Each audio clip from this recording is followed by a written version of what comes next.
ലോക്സഭാ തെരഞ്ഞെടുപ്പിൽ തൃശൂരിൽ നിന്ന് വിജയിച്ച് കേന്ദ്ര സഹമന്ത്രിയായ സുരേഷ് ഗോപിയാണ് ഇപ്പോൾ വാർത്തകളിലെ പ്രധാന താരം. വഖഫ് ബില്ലിലെയും മധ്യപ്രദേശിലെ ജബൽപൂരിൽ വൈദികർ നേരിട്ട ആക്രമണത്തെയും സംബന്ധിച്ച മാധ്യമപ്രവർത്തകരുടെ ചോദ്യത്തിന് ക്ഷുഭിതനായ സുരേഷ് ഗോപി ഇന്നലെ വഖഫ് ഭേദഗതി ബില്ലിന്മേൽ രാജ്യസഭയിൽ നടന്ന ചർച്ചയിൽ ജോൺ ബ്രിട്ടാസ് എംപിക്ക് നേരെയും ശക്തമായി ആഞ്ഞടിച്ചിരുന്നു. ഇത്തരത്തിൽ സുരേഷ് ഗോപിയുടെ പ്രവർത്തനങ്ങളും പരാമർശങ്ങളും വിവാദങ്ങളാകുന്ന സാഹചര്യം പുതുമയല്ല. സിനിമയിൽ തിളങ്ങി നിന്ന സുരേഷ് ഗോപി 2014 BJPയിൽ ചേർന്നതോടെയാണ് രാഷ്ട്രീയ ജീവിതം ആരംഭിക്കുന്നത്. 2011 മുതൽ രാഷ്ട്രീയ രംഗത്തുണ്ടെങ്കിലും ഒരു പാർട്ടിയോടും പ്രത്യേക ആഭിമുഖ്യം പുലർത്തിയിരുന്നില്ല എന്ന് മാത്രമല്ല, കോൺഗ്രസ് നേതാവായിരുന്ന ലീഡർ കെ കരുണാകരന്റെ അനുഭാവിയുമായിരുന്നു. 2016 കേരളത്തിൽ നിന്നുള്ള രാജ്യസഭാംഗമായി രാഷ്ട്രപതി നാമനിർദ്ദേശം ചെയ്തതോടെയാണ് ആദ്യമായി പാർലമെന്റ് അംഗമായി സുരേഷ് ഗോപി എത്തുന്നത്.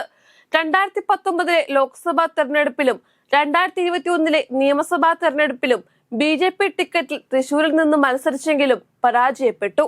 ക്രൈസ്തവ ന്യൂനപക്ഷ പ്രീണന സമീപനം LDF സ്വീകരിക്കുന്നു എന്ന പ്രചാരണം ശക്തമാക്കിയും മോദി ഗ്യാരണ്ടി ഉയർത്തിക്കാട്ടിയും 2024 ലോക്സഭാ തെരഞ്ഞെടുപ്പിൽ 2 വട്ടം സ്വന്തമാക്കാൻ നോക്കി പരാജയപ്പെട്ട തൃശൂരിൽ നിന്നും 3-ാം വട്ടം വൻ ഭൂരിപക്ഷത്തിൽ MP ആയി അദ്ദേഹം ജയിച്ചു വന്നു.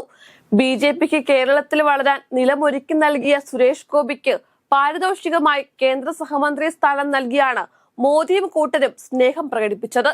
എന്നാൽ ഇപ്പോൾ ജയിപ്പിച്ചു വിട്ട തൃശൂരുകാർക്ക് പോലും അപമാനമായി മാറുന്ന പ്രവർത്തനവും പ്രതികരണവുമാണ് സുരേഷ് ഗോപിയിൽ നിന്നും ഉയരുന്നത്. സിനിമയിലെ ഭരചന്ദ്രനായി തന്നെയാണ് വ്യക്തിജീവിതത്തിലും രാഷ്ട്രീയത്തിലും അദ്ദേഹം ഇടപെടുന്നതെന്ന ആക്ഷേപമാണ് പ്രധാനമായും ഉയരുന്നത്. തെരഞ്ഞെടുപ്പ് തുടങ്ങാനിരിക്കെ തൃശൂർ പൂരനഗരിയിലേക്ക് സ്വകാര്യ ആംബുലൻസിൽ BJP സ്ഥാനാർത്ഥി സുരേഷ് ഗോപി എത്തിയത് വിവാദത്തിന് ആക്കം കൂട്ടിയിരുന്നു. സംഭവം വിവാദമായതോടെ പോലീസ് നിയന്ത്രണം ലംഘിച്ചുവെന്ന പേരിൽ സുരേഷ് ഗോപിക്കെതിരെ കേസെടുക്കുകയും ചെയ്തു. സംഭവത്തിൽ സർക്കാർ ത്രിതല അന്വേഷണത്തിന് ഉത്തരവിടുകയും ചെയ്തിരുന്നു. ഗോത്രവിഭാഗത്തിന്റെ ഉന്നമനത്തിന് ഉന്നത കുലജാതർ മന്ത്രിയാകണമെന്ന സുരേഷ് ഗോപിയുടെ പരാമർശവും വലിയ പ്രതിഷേധങ്ങൾക്ക് കാരണമായിരുന്നു. ആദിവാസി ക്ഷേമ വകുപ്പ് കിട്ടണമെന്ന് ആഗ്രഹിച്ചിരുന്നെന്നും ഉന്നത കുലജാതർ വകുപ്പ് മന്ത്രിയായാൽ വലിയ മാറ്റങ്ങൾ ഉണ്ടാകുമെന്നുമാണ് അദ്ദേഹം പറഞ്ഞത്. ഡൽഹി മയൂർ വിഹാറിൽ BJP കേരള ഘടകം സംഘടിപ്പിച്ച തെരഞ്ഞെടുപ്പ് പ്രചാരണ യോഗത്തിലായിരുന്നു വിവാദ പരാമർശം.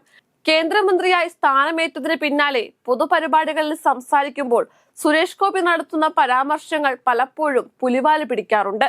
Kerala film chamber of commerce വാർഷിക ജനറൽ ബോഡി യോഗത്തിൽ സിനിമയാണ് തന്റെ ജീവിതമെന്നും സിനിമ ചെയ്യുന്നതിന്റെ പേരിൽ മന്ത്രിസ്ഥാനം തിരിച്ചെടുത്താൽ രക്ഷപ്പെട്ടു എന്നും സുരേഷ് ഗോപി പറഞ്ഞത് നേതൃത്വത്തിന്റെ അതൃപ്തിക്ക് കാരണമായിരുന്നു.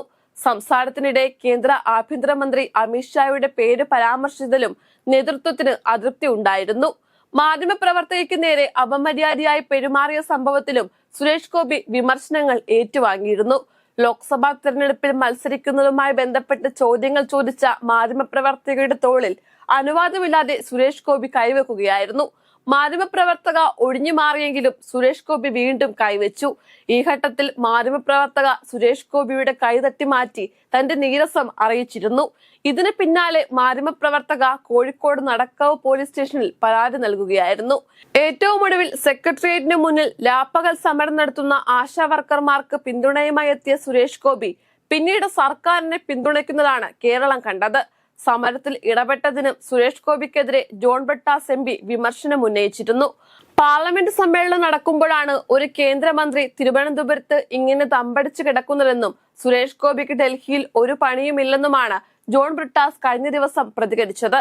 കൂടാതെ അദ്ദേഹം പറയുന്ന കാര്യങ്ങളിൽ എന്തെങ്കിലും കഴമ്പുണ്ടോ എന്ന് BJPക്കാർ പോലും വിശ്വസിക്കുന്നില്ലെന്നും ജോൺ ബ്രിട്ടാസ് വിമർശനം ഉന്നയിച്ചിരുന്നു.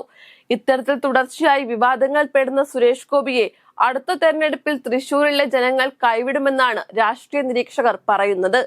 MP എന്ന നിലയിലും കേന്ദ്രമന്ത്രി എന്ന നിലയിലും അദ്ദേഹം പൂർണ്ണ പരാജയമാണെന്ന് തൃശൂർക്കാർ തന്നെ തിരിച്ചറിഞ്ഞിരിക്കുന്നു.